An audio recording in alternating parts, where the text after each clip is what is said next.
When things are going well in your life, you have friends everywhere. I mean, they are in every nook and cranny of your life, and they love you. When things are going well, I'm not talking like when your level is 0. I'm talking when your level is like +5. Like you've had some sort of success, some sort of triumph in your career perhaps, or something good, positive is going on in your life. You attract friends, quote unquote, friends who aren't really friends, they're just acquaintances. And these acquaintances make you feel terrific because they always smile at you. You know, when your life is at +5, let alone +10, they smile at you and they make you feel great. And the greater the heights that you scale, curiously enough, the more interesting and attractive and cool are the people who call themselves your friends, your fair weather friends. Those fair weather friends, I mean, they come out of the woodwork when you get a +5 or a +10 in your life. When you're at 0, you know, it's the same old people that you see every day, but you're at +5, you're at +10, you're peaking for some reason. When that happens, everybody loves you and everybody wants to be your friend, your best friend. And everybody calls you a genius. Everybody calls you, you know, the greatest thing since sliced bread. I remember when I got my first book deal, it was pretty lucrative and it was pretty high profile. I went to this party in LA.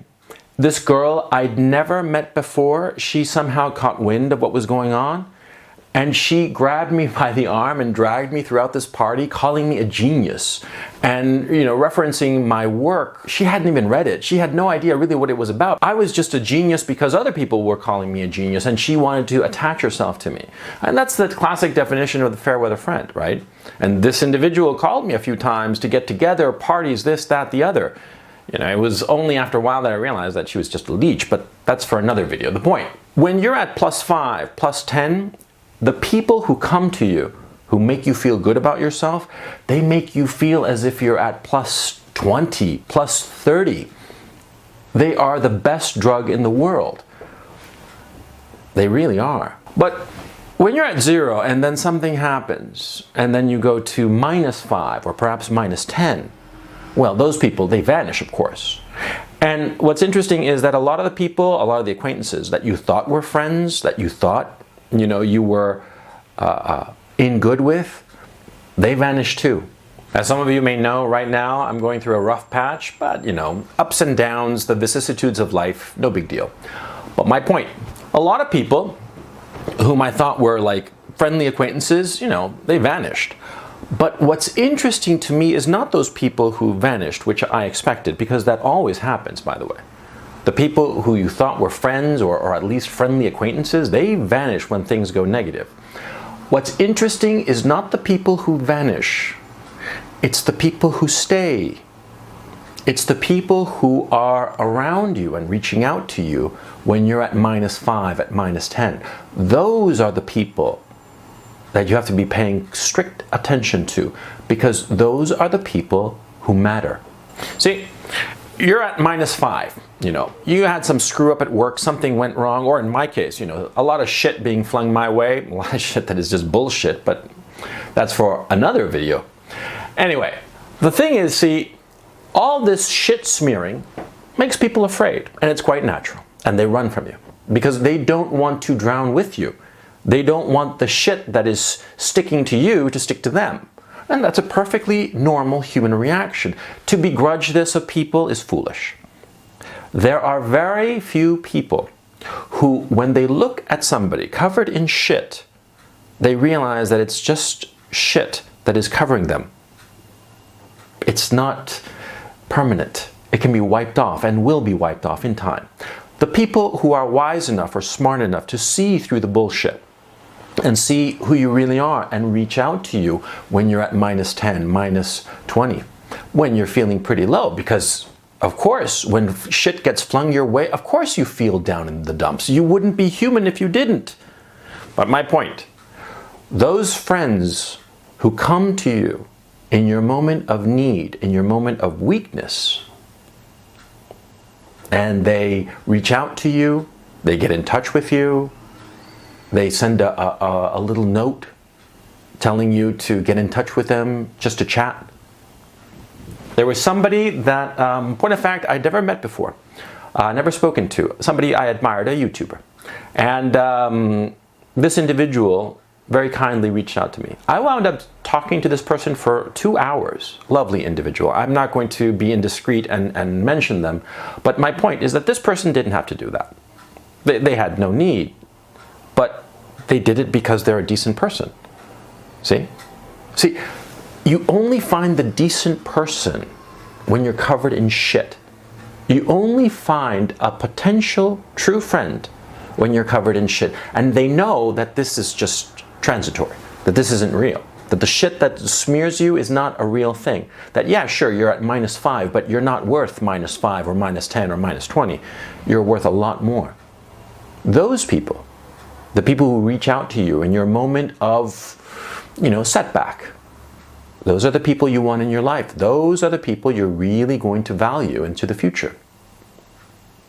Now, on the flip side, you're in your business, your industry, your career, whatsoever it may be, or your social life, and somebody somebody you might be friendly with, maybe even semi-good friends with, some setback afflicts them. Some setback, they get covered in shit. You should look very carefully at that person, and you should reach out to them. See? Because apart from the obvious Machiavellian utilitarian thing that they will value you more and in the future they might help you in some way, but in a very real sense, see, you have to think to yourself that you yourself will be covered in shit at some point in your life. And you would want somebody to reach out to you in your moment of, not quite despair perhaps, but just misery and embarrassment and what have you. Or maybe even it is despair. Well, you'd want somebody to help you out. So you should do the same. It's sort of like that pay it forward kind of thing, but the thing that happens is that this kind of pay it forward shit actually works. See? I don't know, there's like some karmic force out in the universe that I do believe helps people out in that regard. And punishes them too. But again, that's for even yet another post. My point. If you see somebody who's down in the dumps, reach out to them. What does it cost you? It costs you nothing. And it could mean a great deal to that person, because that person might be very, very low at that moment. They might be feeling, yeah, sure, their setback was a -5, but all the shit that's being thrown on them, all the belittling makes them feel -10, -20. You reach out to them. What does it cost you? Nothing. And it means a great deal to them. And maybe you don't get anything out of it. So what? Not everything is utilitarian. It's not all power politics. Sometimes, a cigar is only a cigar, right?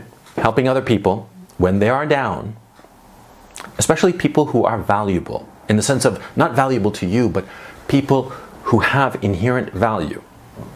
People who you realize are good people, down in the dumps for a bit, but they'll come back. Because you can't keep a good man down now, can you? See, reach out to these people. Don't be afraid. Nobody's going to think less of you for reaching out to somebody who's down in the dumps. On the contrary, nobody will dismiss you and say, oh, this guy is covered in shit and Johnny went and talked to him and said a few nice words. Nobody's going to say anything to you. Nobody's going to say anything to Johnny who, tried to comfort and give a little solace to this poor individual covered in shit, right? But it will matter. It will matter in the great karmic scheme of things, and it will matter to you.